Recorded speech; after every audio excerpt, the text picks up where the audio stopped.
Hello, Montrose, and welcome to our conversation series and podcast, Motown Knows. In case you didn't join us last time, we're in the middle of a three-part series focused on local housing. 2 weeks ago, reporter Josue Perez talked to a local realtor about the state of the real estate market in Montrose. This week, we're tackling a more difficult subject, housing insecurity in Montrose and the Western Slope. We don't expect to find the direct solution today, but we're hoping this episode provides some insights into what housing security looks like in Western Colorado and the potential remedies that some dedicated people, including some of our guests, are working on. For this conversation, we're joined by Montrose City Manager Bill Bell, the Executive Director of the Housing Resources of Western Colorado, Emily Powell, Assistant Professor of Sociology at Western Colorado University, Matt Aronson, as well as housing advocate Annie Beal. Before we get started, I'd like to thank Delta Montrose Electric Association for their sponsorship. Also, if any comments or questions come up during this conversation, log on to nabur.montrosepress.com and post them there. We'll be sure to answer. So first of all, let's define the problem. When we talk about housing insecurity, what do we mean? Emily, would you like to start?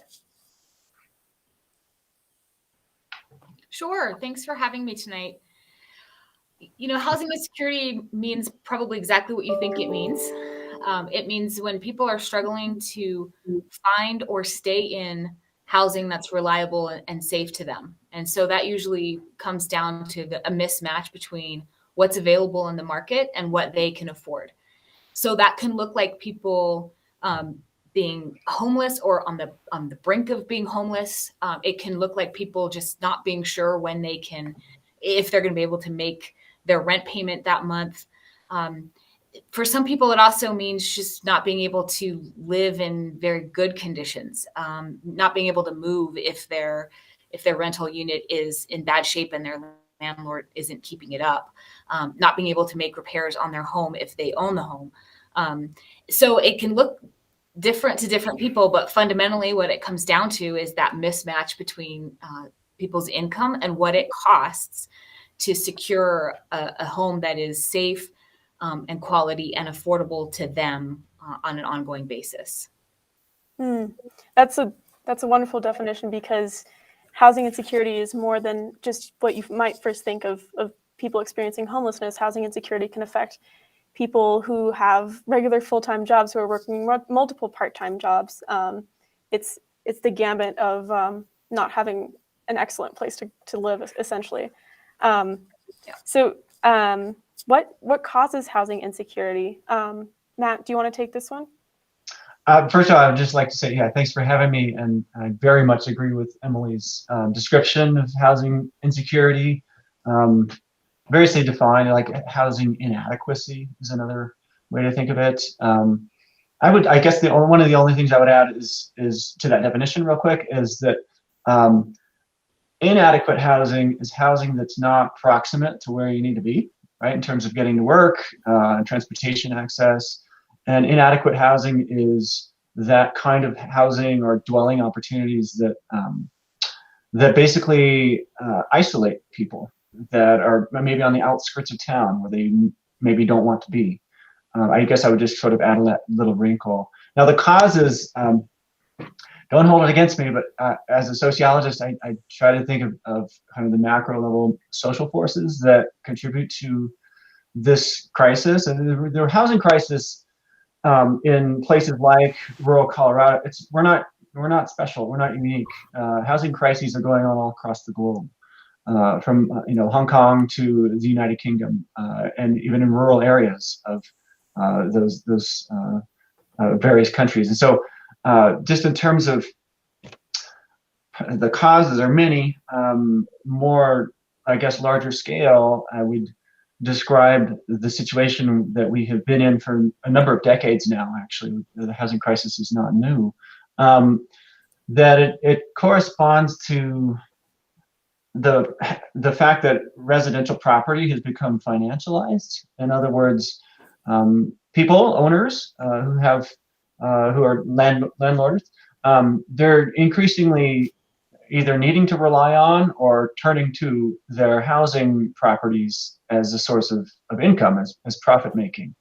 And I see that as in tension with, or perhaps in conflict with, what I try to understand housing's role as a stabilizer of communities and of social bonds and family relationships.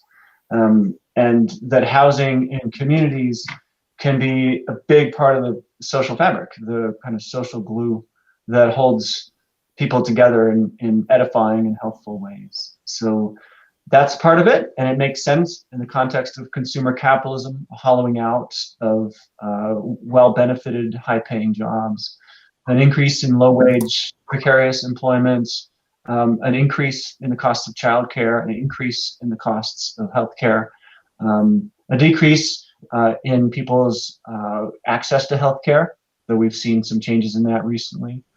There are a lot of different causes, I would say, of housing inadequacy. And when you have a situation where landlords, for instance, need to rely on the income they get from basically selling access to their properties, and you have a situation where tenants are increasingly desperate, all kinds of complications ensue. And so I'm mainly concerned with the consequences, especially the social consequences of the housing crisis. Mm-hmm. Mm-hmm. Absolutely. Yeah, Matt, you brought up a really great point that this housing crisis that has become more of an issue in national and local headlines in recent years is something that's been happening for decades. And it's not just happening here, it's happening everywhere in the world, right? But Annie, I'd like you to contextualize what housing insecurity looks like here on the western slope of Colorado. Mm-hmm.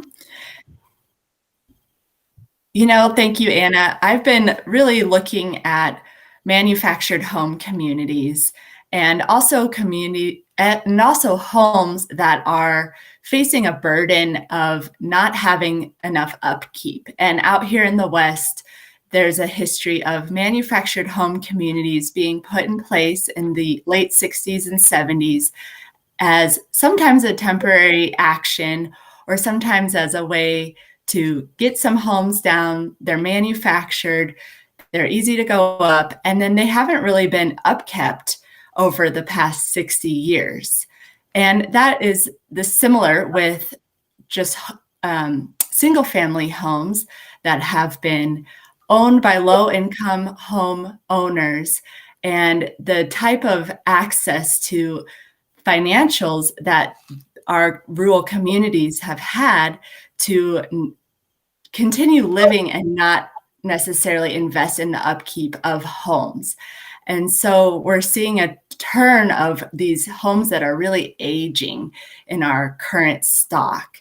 And so while there is a conversation in the housing realm of we need to build new units and increase the housing stock, there's also a need to focus on the current stock and old stock of what type of water infrastructure already exists, electrical infrastructure already exists, and people already living in these homes that really are needing some support and upkeep and really bringing us into the next decade as we're facing a lot of changes here in the West with climate and economy and community. Mm-hmm. Yeah, you bring up a really good point, because a lot of times when we talk about solutions to housing, we talk about new developments and everything, but sometimes we need to just upkeep and improve the housing that we have available. Like you're saying, yeah. Bill, just to zoom in a little bit more, how do you see housing insecurity here in Montrose, Colorado, in the city of Montrose? So we've been working on this for a few years. It's not a recent phenomenon, but as the rising cost, as was mentioned, access to housing has been really difficult at all levels of socioeconomic status in our community. So it's kind of a catch-22 where we have a great economy here in Montrose. It's double-digit growth every year for 3-4 years. We're adding tons of new jobs, new employers, new businesses, but there's nowhere for those new employees to live, especially entry-level professionals, teachers, police officers, people making not low income, but entry-level salaries, $50,000 a year, for example. It's really hard to find a place to live and be able to afford your mortgage or even get into a rentable property. And a lot of that's because of the dilapidated housing stock that we have, which was just mentioned.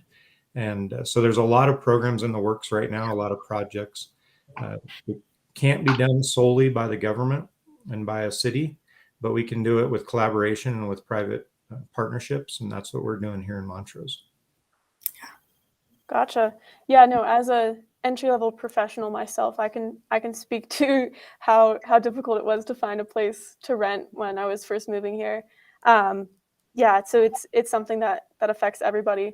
Well, so Bill, a follow-up question for you then. What challenges does Montrose face as a city that other municipalities might not? Like other municipalities in Colorado specifically? Well, I like to think of Montrose as having more opportunities than most cities in Colorado because we have a lot of nonprofits in our community, over 250 nonprofits. We have a city council and group of elected officials at the city who are really aggressive in this area. And so I don't see us having a lot of challenges that are unique. One might be the political climate in Montrose. It's very conservative. And so anytime the city or local government publicizes that we're starting to put taxpayer dollars toward nonprofit work, we get a little criticism for that, but we know as a whole that the housing problem isn't going away. And so we really have to take an aggressive and active role in that, whether some people in our community think it's a problem or not. Unfortunately, I've been quoted a few times saying that just because you have a house doesn't mean everybody does. And just because you live in a $900,000 house doesn't mean everyone needs one of those. And so that's what we're paid to do, is deal with those issues. And it's really exciting. Sometimes it's frustrating going through those things, but I really don't think it's unique to Montrose. I think these challenges, I'm on boards all over Colorado and across the country. It's the same issue everywhere. It's just, how do you do a multitude of things that solve a variety of issues? My background is psychology, criminal psychopathology, so I understand the socioeconomic part of it, sociological part of it. When you're talking about homeless or at risk of homelessness, or you're talking low to moderate income subsidized housing, or you're talking entry-level workforce housing. So there's a lot of different things that we have to address all at the same time, which is why it's exciting for me, but it's also, that would be a challenging issue to deal with just because there's so many facets. Yeah. Absolutely. Yeah, so we just heard from Bill about some of the initiatives that the city is taking, like such as public-private partnerships. But Emily, could you elaborate on what Housing Resources does and the kinds of things that you guys offer? Sure. Housing Resources has been around in Colorado for now more than 40 years. And we've kind of had a growing mission since then. Really started as we were called the the Energy Office, because our focus was weatherization work. And since then we've really grown. So in the Montrose area, we offer weatherization, which is a good way to help people keep up their home asset. We also offer housing counseling and education. We're very active in community building and engagement in the Montrose area. That's really the center of our community building and engagement work is Montrose. And that means working with residents, particularly residents like in mobile home parks or other kind of more vulnerable populations, and working with other housing agencies and social service agencies in town to come up with a coordinated response to housing challenges. And we're excited to be starting sometime soon, hopefully next year, with our homeownership program there, which right now we do through a self-help program that's supported by USDA. So this is the model where people put in some sweat equity and build their own home. And we have some lots secured for that. We'd like to see that grow in the Montrose area, since there's certainly a lot of demand and opportunity there. But the real focus of Housing Resources is on this idea of housing stability and sustainability. So it's helping people meet the housing needs that they have in a way that's affordable to them. So it needs to be very individualized, and a healthy housing market offers opportunity at all parts of the housing needs spectrum, from people who need like the most immediate emergency help because they're experiencing homelessness and they need support services, all the way up to subsidized rental and then market rate rental, some entry-level homeownership, and then, even the higher end homeownership. That's what a healthy housing market looks like. So we want to be a part of helping to build that healthy housing market. Some of the other programs that we run, we have a rehab program, home improvement loan program. We don't have the contract to do that in the Montrose area, but other agencies do. So that's an important resource that's available to people to help maintain their homes and make those critical repairs. And we'd also love to grow our footprint of property management. We manage about almost 200 units here in the Grand Junction area, but we'd love to be able to add more units in the Montrose area and in the rental area and add that to our portfolio as well. So we certainly see Montrose as an important growth area because of the increasing needs that come along with the increasing opportunities that Bill was mentioning. Yeah, what you were talking about with the increased emphasis on community building, it reminded me of what, Matt, you were talking about earlier. And I just wanted to hear your perspective as an academic who studies this. What do you think the housing market is fixable? Like, what do you think are solutions that potential solutions for this? And this is and then I'll ask other people about this too as we pivot to talking about that. Yeah. Yeah, I think it's a good question. It's a rich question. While I'm not an economist and wouldn't ever pretend to be one, I do understand market, like I conceive of markets, housing markets, labor markets, as having very rich, complex social dimensions, and to more fully understand the dynamics of a housing market, especially when we claim that it's in crisis. I think it helps to do a couple of things. First of all, I ask who's disproportionately affected, who's most vulnerable to housing in the concept of housing crisis. And then the second piece is, like you're asking, well, what could be done? And I appreciated Emily's response to that in terms of the various things that they're doing. Housing crises disproportionately affect single women, for instance. They disproportionately affect single parents who have children. They disproportionately are damaging to the lives of seniors who are struggling in the context of life in general, but also with age discrimination and things like that. People who are especially vulnerable, I think, need to be kind of front and center here. And then to come back to part of what I remember Bill saying, it has to do with, like, who has a stake in ensuring over time that a community is robust and vital, that people in the community, wherever they originate, where they come from, that they can thrive. Who has a stake in that? And I think the obvious answer is all of us do, but maybe the not so obvious answer is that business owners are part of that. That they shall be and must be, I think, included in the equation of what can be done. I'd like to see even more, in some communities it's fairly high, in some communities it's fairly low. I'd like to see even more investment or support from either locally owned businesses or large external kind of corporate concerns or franchisees. I'd like to see greater support from them in either subsidizing directly or indirectly or in creative ways, securing housing availability for their employees. They're the ones who rely on employees, typically in the service sectors and tourist recreation dependent sectors. It's relatively low wage labor that they're paying. And they expect their employees or they hope their employees will stay with them for a while. And it's very hard to have low turnover if you're a business, if your employees can't afford to live where they work. So I'd like to see that. I'd like to see, I agree, Bill, that government can't do everything and probably shouldn't be charged with doing everything or solving all our problems. I think, though, that it can't be the sole source of the solution. I do think that local governments can do a better job, perhaps especially on the Western Slope, at routinely doing building code enforcement and building code inspections. I'd like to see a little bit more of that, most especially in the areas where evictions are very high, because typically there's just a small number of people who are landlords who are doing the evicting that account for most of the evictions in a given neighborhood. These are serial evictors. Not all of them are bad people. They don't have bad intentions necessarily.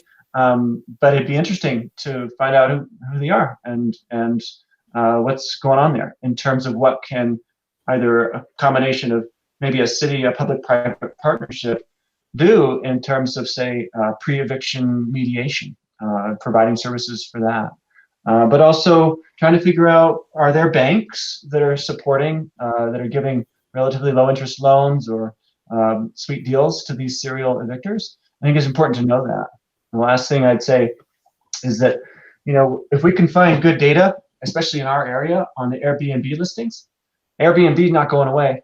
And it's an interesting, arguably not very creative part of consumer capitalism to turn real estate, residential real estate, into a profit-making thing.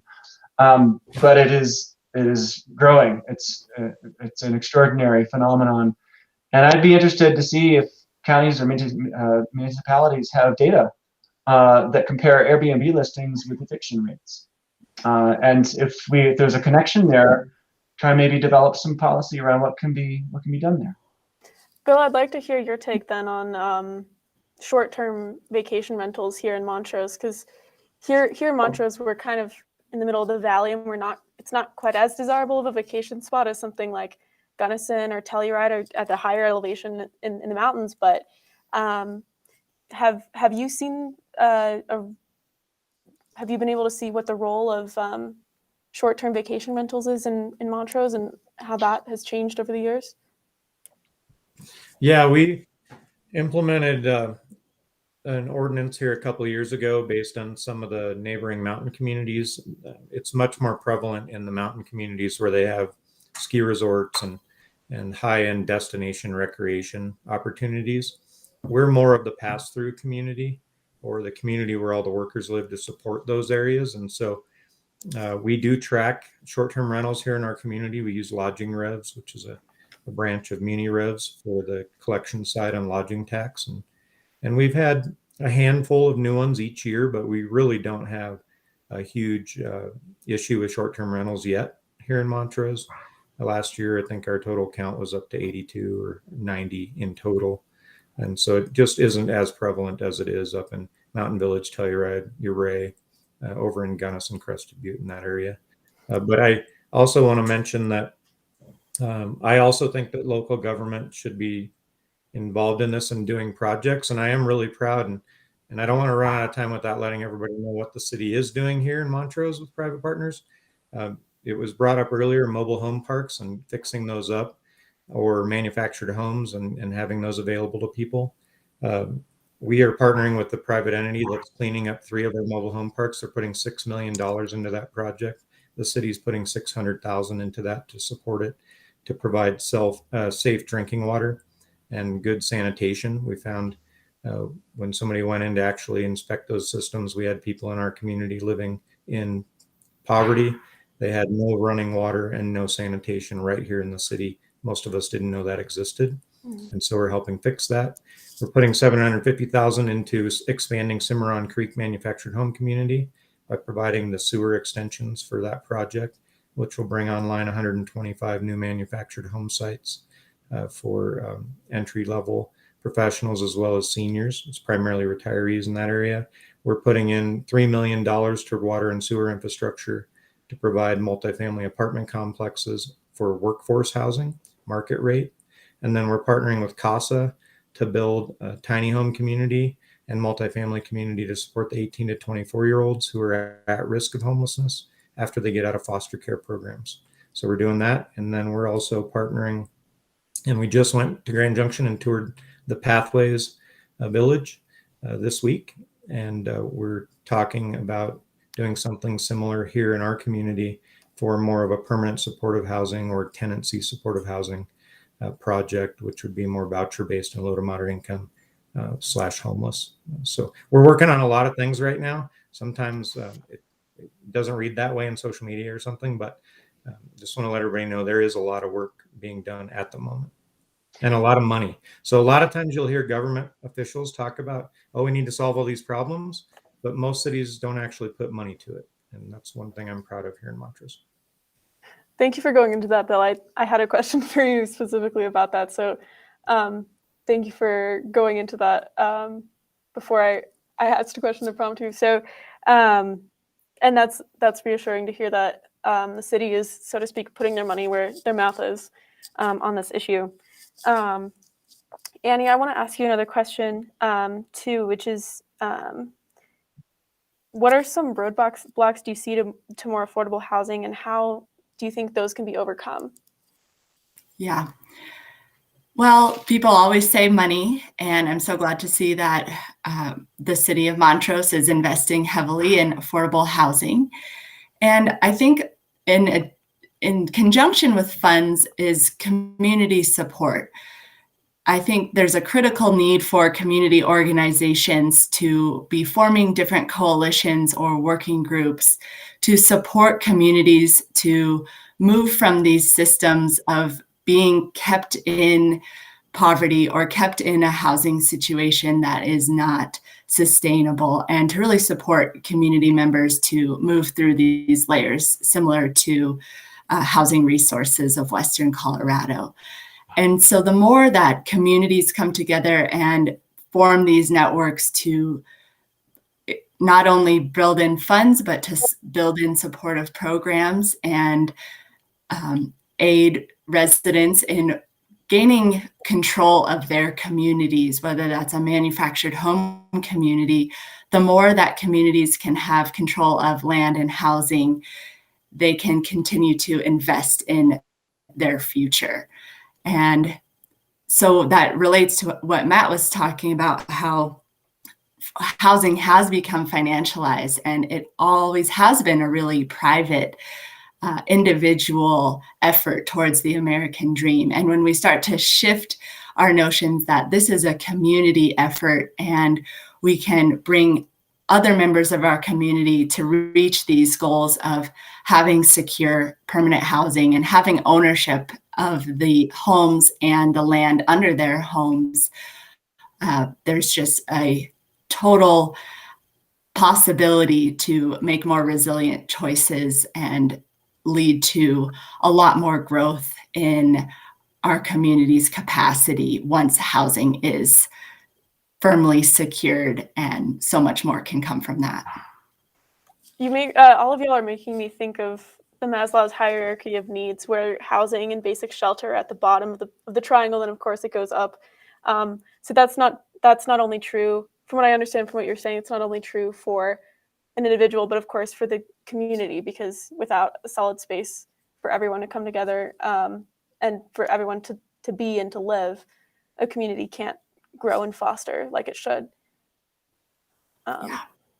Awesome. Well, on that note, we're out of time, and I really appreciate y'all giving your time this evening for this wonderful conversation. And thanks again to all of our guests, Bill Bell, Emily Powell, Matt Aronson, and Annie Beal. Again, if our conversation brought up any comments or questions, head over to nabur.montrosepress.com and post them. And thanks again to Delta Montrose Electric Association for their continued support. Montrose Knows was created by Justin Tubbs and Josue Perez, edited by Sean Flannelly and Sean Fitzpatrick, and additional production support from myself, Anna Lynn Winfrey, and Cassie Knust. We'll be back after Thanksgiving for our final episode in this series on the future of housing development in Montrose.